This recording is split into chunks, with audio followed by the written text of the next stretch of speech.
What's up, everybody? Back Gajewski here, back again with the Odd Shopper channel.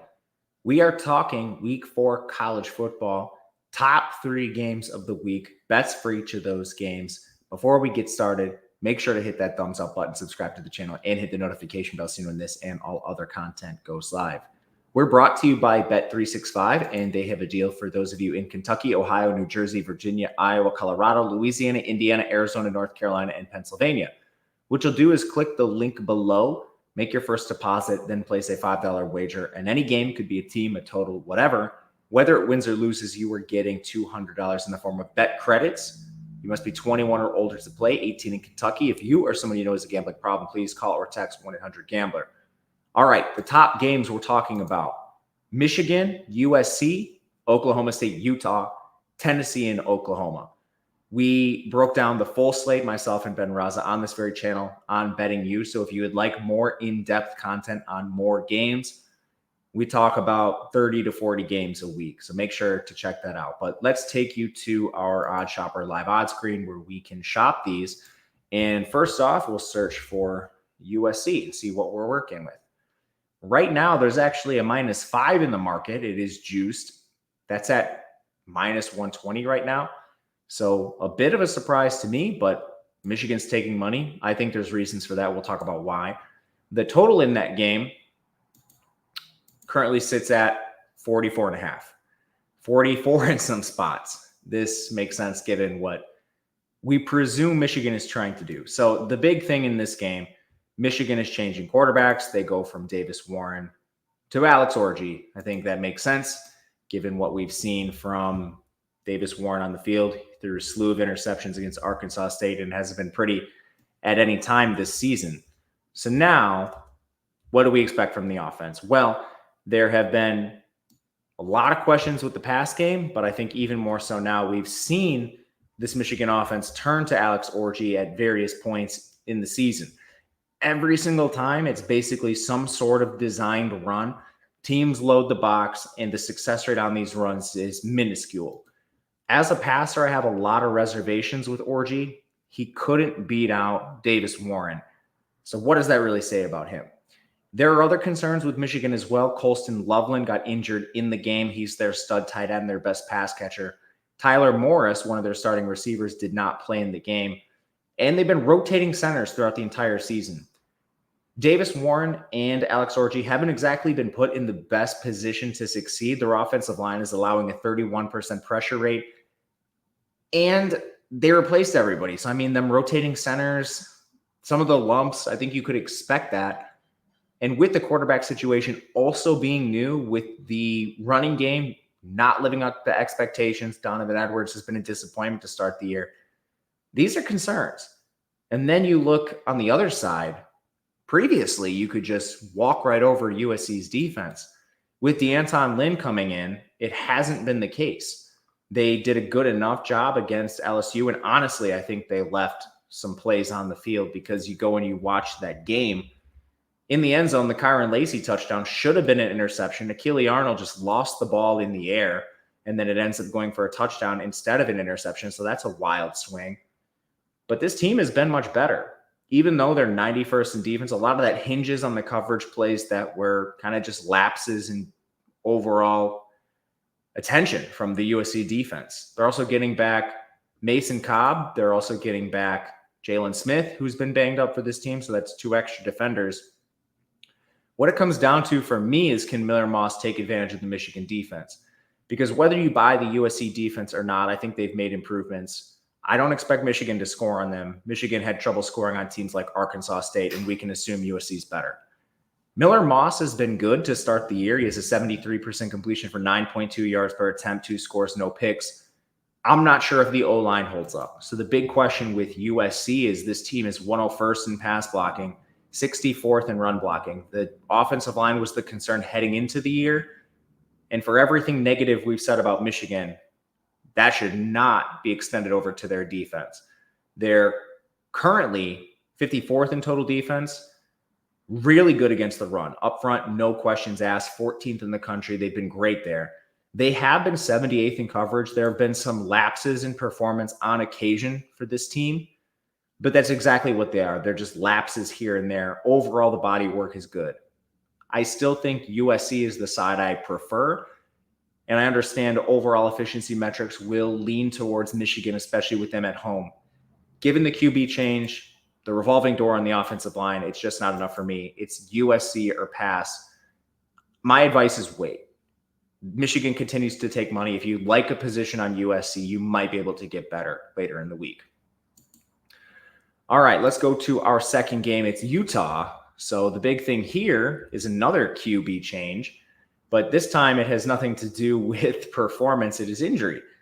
Cam Rising's back, so the line was basically flipped. It was Oklahoma State -2.5, and that has jumped. Now on the other side, you're going to see this anywhere between 1.5 and 2.5. It went all the way up to 2.5, and it looks like Oklahoma State has received some buyback. Let's check the total on this game. It was rising. Last time I saw it was at 52. Now it is all the way up to 53.5 and touching 54 in some spots, which makes me feel very good about the 52 I got when the Rising news broke. So to break down this team's season so far, Utah played an FCS team. Then they played Baylor, where Rising got hurt in the game. Prior to his injury, they were absolutely demolishing this Baylor team. He goes down, and then suddenly they go full vanilla. They were using a freshman quarterback, so it makes sense. He's limited, and then you could lean on your run game. You didn't need to use him. So it makes sense. And then against Utah State, they leaned on their run game. They didn't use much of their quarterback, and they still got out of there with the 38-21 win. So a couple things with the offense. First of all, their efficiency rises drastically when Rising's on the field. This makes sense. They also play a little bit faster. Right now, they're 129th in pace. That should jump with Rising back on the field. And Oklahoma State is 10th in pace. They also pass 59% of the time. So we have no issues with pacing on the OK State side, and we're expecting it to rise with Rising. From there, opposing teams have had trouble stopping Oklahoma State. It has been a pick your poison situation, and Utah's going to have to make a hard choice. Commit to Ollie Gordon, which some teams have tried to do, then let Alan Bowman and these elite receivers, Rashad Owens, Brennan Presley, Dejon Stribling, beat you over the top. Utah is 76th in run defense. They've actually been a little bit susceptible and allowed more production than they should have. They had a couple backs in the FCS game up like approaching 9 yards per carry. Baylor's Dawson Pendergrass was at 7.7. Utah State's Rashul Faison was at 6.1 yards per carry. So they've not stood up in run defense. Do they try to stop Ollie and dedicate extra resources and then let their secondary do the work? That's going to be a question as well, because they have two starters gone. Keenan Johnson's out for the year. Aliki Vamahi's out for an extended period of time at safety. Lavani Damuni's been banged up at linebacker, and Karen Reed missed their last game at linebacker as well. So I'm not sure you have the resources to dedicate to stop the Ollie, first of all. And then if you try to do that, I'm not sure you have the bodies with the backups in the secondary. Conversely, will Rising meet any resistance? I think not. For Oklahoma State, Colin Oliver, their edge rusher, he's been in a boot. I don't think we see him play. I'm not sure it matters because they're 108th in defense, 97th against the run. So if they don't dedicate extra resources to Micah Bernard, that's a problem. And they're 117th in coverage. I'm not the biggest fan of Alan Bowman, but at this point, I don't think it matters. He's throwing to such elite talent at receiver, they should be able to get it done. Overall, efficiency lines up in this game. Rising returning lines up in this game. Pace and pass rate lines up in this game. I'm in on the over, and I'm okay with the 54. Get the 53.5 now if you can. I'm sitting at a 52. Last game up, Tennessee, Oklahoma. This is a fun one. This game, 7 pretty widely across the board. There's a random 5.5 that's super juice. I'm sure that's not available to everyone. It's on ESPN Bet. But still, pretty good spread, pretty consistent. Let's check the total on this game currently, and we'll talk in some stylistics. 57.5 consensus across the board. Okay, so a lot of consensus in this game. I'm on the Tennessee side, and the real reason is injuries. When you look and see what this team has, Oklahoma that is, on the field, they're just super banged up. They've lost multiple offensive linemen, and they were replacing almost all their offensive linemen to start the year. They lost Jarian Hatchett. He's out for the year. Spencer Brown missed week 2, and then he only made it through 5 snaps in week 3 before he got hurt again. Branson Hickman, he got injured in week 1. He was their center. And then one of their backups, Jake Taylor, he missed week 3 as well. So this offensive line has been a real concern. Receivers also been banged up. They're supposed to get back Nick Anderson. That's important because Jalil Farouk is out for the year. Andrew Anthony still has not been able to play from his offseason surgery. And then Brennan Thompson, I think he goes, but he did exit the last week's game with an injury as well. They also lost 2 defenders in the secondary. Kendall Doby plays that cheetah position for them, and Gentry Williams, one of their starting corners, is out. They also had Dejon Terry, defensive tackle, get banged up in the game. So we're walking wounded here with Oklahoma, and they were already playing questionable football down to competition. Aside from the Temple win, they beat they beat Houston 16-12. They were outgained yards per play 5.0 to 4.1. They beat Tulane, and they should have Tulane should have covered. They missed an extra point. But anyway, 4.7 yards per play for OU, 4.2 for Tulane. Bunch of weird plays in that game, so I won't look too much into that. But on the other side, Tennessee is fully healthy. The only players they've been missing were held out due to opponent. So after the NC State game, they went out and they scheduled themselves Kent State. Great spot to get players healthy. They still won 71-0. We're expecting to see guys who miss like Selden. No issues there.